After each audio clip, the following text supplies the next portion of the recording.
नमस्कार, আমি doctor Dibyendu Kumar Roy, senior consultant and head, department of neurosurgery, Manipal hospital, Broadway, Kolkata. আজকে আমরা আলোচনা করব হাত পা ঝিনঝিন করা বা হাত পা কাঁপা নিয়ে। হাত পা ঝিনঝিন করা একটা নির্দিষ্ট রোগ। হাত পা ঝিনঝিন যদি আপনার করতে চালু করে, আপনি অবশ্যই আপনার চিকিৎসকের সাথে পরামর্শ করবেন। হাত ঝিনঝিনের অনেকগুলো কারণ হতে পারে। সাধারণভাবে আমরা একটা বলি কার্পাল টানেল সিনড্রোম। আমাদের হাতের কবজির কাছে অনেক সময় আমাদের মিডিয়ান নার্ভ বলে একটা নার্ভ আছে, ওটা চাপা পড়ে যায়, তার জন্য হাতে আমাদের ঝিনঝিন করতে পারে। আবার আরেকটা হতে পারে আমরা যেটাকে বলি আলনার নিউরোপ্যাথি, সেটা আমাদের কনুইর পেছনে আলনার নার্ভটা যদি চাপা পড়ে যায় বা কনুইতে ভাঁজ করার সময় আলনার নার্ভটা ঘষা খায় অনেকখানি, তাহলে আলনার নিউরোপ্যাথি হতে পারে। সাধারণত যাদের কনুইতে চোট লেগে থাকে বা কনুইর কাছে হাড় ভেঙে থাকে, তাদের এই আলনার নিউরোপ্যাথি হবার সম্ভাবনা থাকে। আরেকটা কারণ হচ্ছে যদি হাতের নার্ভগুলো ঘাড়ে, যেখানে স্পাইনাল কর্ড থেকে বেরোচ্ছে, সেখানেই চেপে যায়। অনেক সময় ঘাড়ের কাছে চাপা আর হাতের কবজির কাছে চাপা, এই দুটোই হতে পারে। এটাকে আমরা বলি ডাবল ক্রাশ সিনড্রোম। ঘাড়ের কাছে নার্ভ অনেক কারণে চেপে যেতে পারে।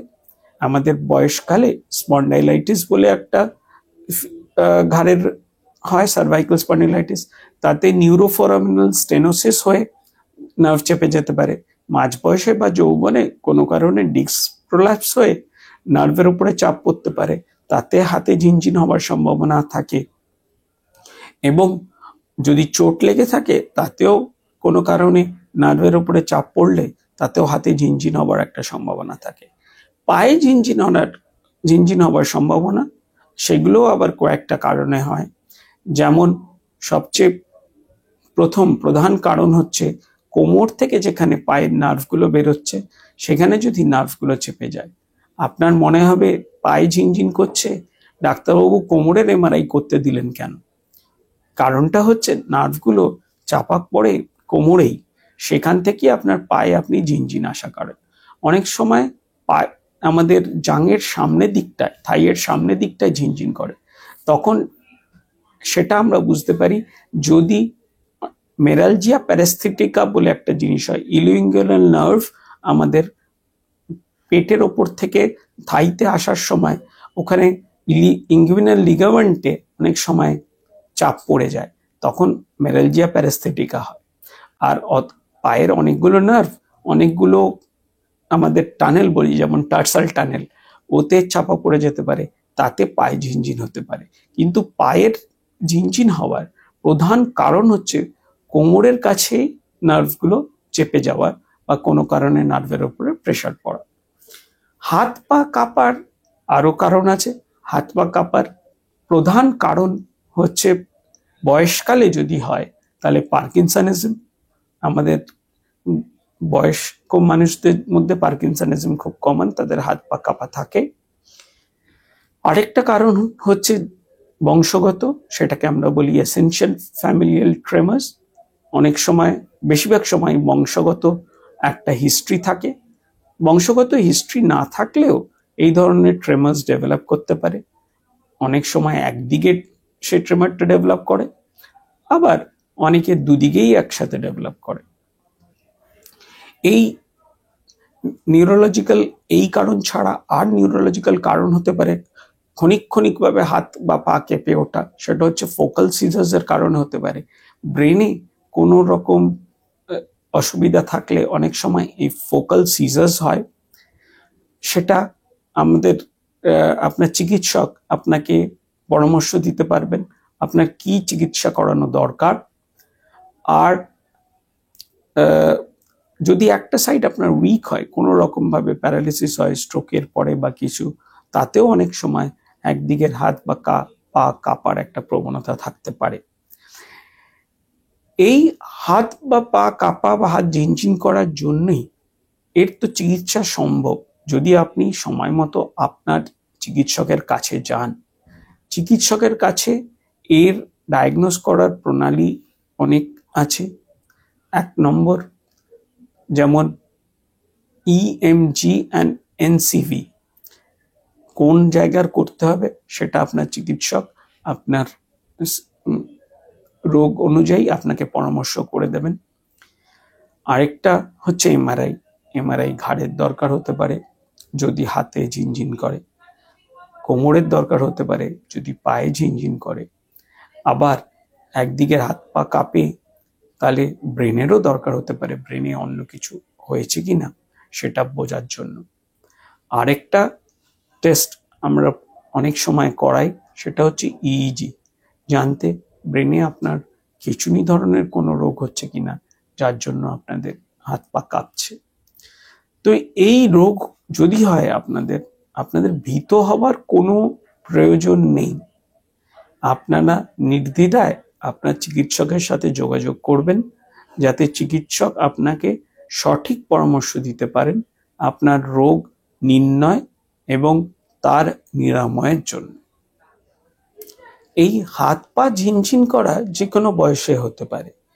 বাচ্চাদের বা যৌবনকালে এগুলো কম হয় যদি না কারোর চোট লেগে থাকে, তবে প্রাপ্তবয়স্কদের, মধ্যবয়স্কদের এবং বয়স্কদের এটা হবার সম্ভাবনা বেশ ভালোই থাকে, কারণ অনেকে অনেক বেশি হাতের কাজ করেন, তাদের কার্পাল টানেল হওয়ার সিনড্রোম থাকে। কারোর যদি কোনো সময় চোট লেগে কনুইর কাছে চোট লেগে থাকে বা হাড় ভেঙে থাকে, তাদের আলনার নিউরোপ্যাথি হবার সম্ভাবনা থাকে।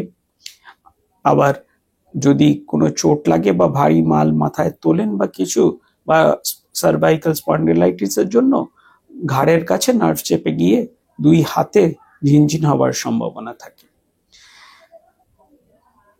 এই প্রাপ্তবয়স্ক, মধ্যবয়স্ক এবং বয়স্কদের কোমর থেকে নার্ভ চেপে গিয়ে পায়ে ঝিনঝিন হওয়ার সম্ভাবনাও থাকে। সাধারণত শৈশবকালে বা যৌবনে এই ধরনের সমস্যা হয় না যদি না কোনো চোট লেগে থাকে। হাত পা কাঁপার ব্যাপারটা, এই পার্কিনসনিজম তো বয়সকালের রোগ, এটা আমরা সাধারণত মধ্যবয়স অব্দিও দেখতে পাই না, প্রাপ্ত বয়স্কদেরই হয়, 60 ঊর্ধ্ব সাধারণত। এসেনশিয়াল ফ্যামিলিয়াল ট্রেমার্স যদি হয় এবং তার জন্য হাত পা কাঁপে, সেটা যে কোনো বয়সে হতে পারে, কিন্তু সাধারণত 40-এর নিচে আমরা দেখি না, 40 ঊর্ধ্ব বয়সেই আমরা দেখে থাকি এবং সাধারণত এটা 60 ঊর্ধ্ব বয়সেই হয়ে থাকে। তবে এই হাত পা কাঁপার আরো দুটো কারণ আছে, যেটা হচ্ছে থাইরোটক্সিকোসিস, সেটা থাইরয়েডের রোগ। থাইরয়েডের রোগ হবার বেশ কিছু বছরের মধ্যেই রোগটা হতে পারে। আর একটা বলি আমরা ফ্ল্যাপিং ট্রেমার্স, সেটা অ্যালকোহলিজম যাদের থাকে, তাদের মাত্রা ঊর্ধ্ব যারা পানীয় মদ্যপানীয় গ্রহণ করেন, তাদের মধ্যে হওয়ার একটা সম্ভাবনা থাকে। এই ট্রেমার্সগুলো সাধারণত আমরা কম বয়সীদের দেখতে পাই না, যদি না তারা ভীষণ রকমভাবে অনিয়ম করে থাকেন। একদিকের হাত পা কাঁপা যদি ফোকাল সিজার্সের জন্য হয়, সেটা কিন্তু যে কোনো বয়সে হতে পারে, একদম ছোট বাচ্চারও হতে পারে। যদি জন্মগত কারণে তার ব্রেনে কোনো ইনজুরি হয়ে থাকে, আমরা বলি হাইপক্সিক এনসেফালোপ্যাথি বা হাইপক্সিক ইস্কেমিক এনসেফালোপ্যাথি। তারপরে যে কোনো বয়সে যদি কোনো টিউমার হয়ে থাকে, তাতে হতে পারে। আবার পরবর্তী বয়সে যদি তার একদিকে ছোট জায়গায় স্ট্রোক হয়ে থাকে, তাতেও আমরা এই ধরনের হাত পা কাঁপা দেখতে পারি। বাকি রইল একটা প্রশ্ন অনেকে করেন, নার্ভ শুকিয়ে যাওয়া। নার্ভ শুকিয়ে যাওয়া বেসিক্যালি এটা বয়সকালের রোগ। আমরা সেরিব্রাল অ্যাট্রফি বলি, বা অনেকে সেনাইল সেরিব্রাল অ্যাট্রফি বলে। 60 ঊর্ধ্ব, বেশিরভাগ সময় 70 ঊর্ধ্ব বয়সে ব্রেনের কোষগুলো শুকোতে থাকে। আমাদের এই সেন্ট্রাল নার্ভাস সিস্টেম, মানে ব্রেন আর স্পাইনাল কর্ড, বড় মজার জিনিস। আমরা যতগুলো কোষ নিয়ে জন্মাই, 2 বছর বয়স অবধি কিছু কোষ আমাদের হয়তো পুষ্টি পেতে পারে, কিন্তু 40 ঊর্ধ্ব এই সব সময় প্রতিদিন প্রতিনিয়ত আমাদের কোষের ক্ষয় হয়। এই কোষ আমাদের কোনোদিন বাড়ে না, কারণ এই সেলগুলো হচ্ছে পার্মানেন্ট সেল।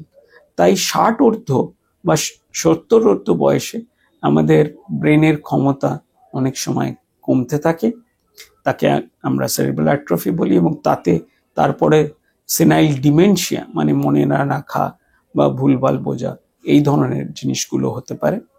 অ্যালজাইমার্স ডিমেনশিয়া বলে একটি রোগ আছে, আপনারা অনেকেই হয়তো নাম শুনেছেন। সেটা বয়সকালে হয় এবং সেটা দ্রুত গতিতে বেড়ে যায়, এবং সেটাও মানে বয়সকালেরই রোগ, কম বয়সের রোগ না।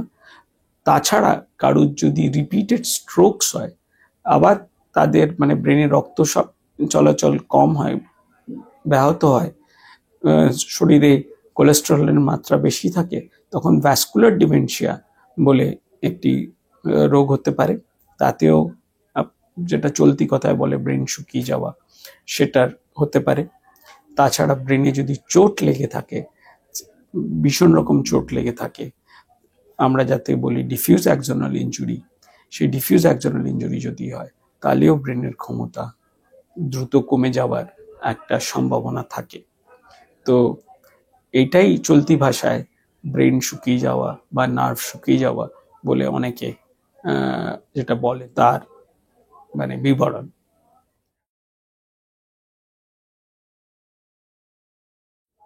হাত পা ঝিনঝিন করার কারণটা বোঝা গেলে সেইভাবে আমরা চিকিৎসা পদ্ধতি করতে পারি।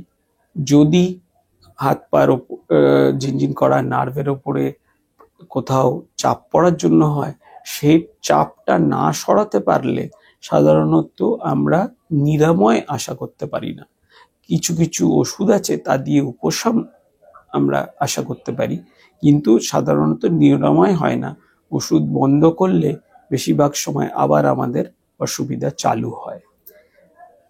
ব্রেনের যে ব্রেন শুকিয়ে যাওয়া বা ব্রেনের নার্ভ শুকিয়ে যাওয়ার যে ব্যাপারটা, সেটা প্রায় ইররিভার্সিবল, কারণ আমাদের নতুন করে কোষ আর হয় না। তবে এটা আমরা সময়গতভাবে ডিলে করতে পারি কিভাবে? খাওয়া দাওয়া ঠিকঠাক রেখে, নিজের কোলেস্টেরল লেভেল কম রেখে, ডায়াবেটিস কম রেখে, ব্লাড প্রেশার ঠিক রেখে, এবং ব্রেনের কোষগুলো যাতে সঠিক পুষ্টি পায় তার জন্য বন্দোবস্ত করা। কোনো রকম নেশার থেকে নিজেকে ব্যাহত রাখা, স্পেশালি স্মোকিং বা এক্সেসিভ ড্রিঙ্কিং অফ অ্যালকোহল থেকে নিজেদের ব্যাহত রাখা। মেন্টাল এক্সারসাইজ করা, নিজেকে একটা হবিতে রাখা, যাতে আমাদের ব্রেন চলতে থাকে সব সময়। ব্রেনকে আর আপনি অন্য কোনো এক্সারসাইজ করাতে পারবেন না, আপনাকে নিজেকে এনগেজ রাখতে হবে কোনো হবিতে, বই পড়াতে, পাজল সলভ করাতে, তাহলেই সেটা ব্রেনের এক্সারসাইজ। এই জিনিসগুলো করলে সাধারণত আমরা সেনাইল ডিমেনশিয়াকে একটু ঠেকাতে পারি।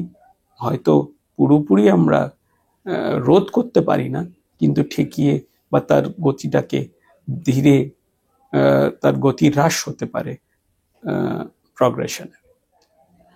আজকে আমাদের এই আলোচনা আশা করি আপনাদের কাজে আসবে, আপনাদের কিছু কনসেপশনস হয়তো ক্লিয়ার হবে, এবং এতে আপনাদের হয়তো নিজেদের শরীর রাখার জন্য চিকিৎসকের পরামর্শ নিতে আপনারা দ্বিধা করবেন না। সুধীগণ, এই বলে আজকে আমার এই প্রতিবেদন শেষ করছি। নমস্কার।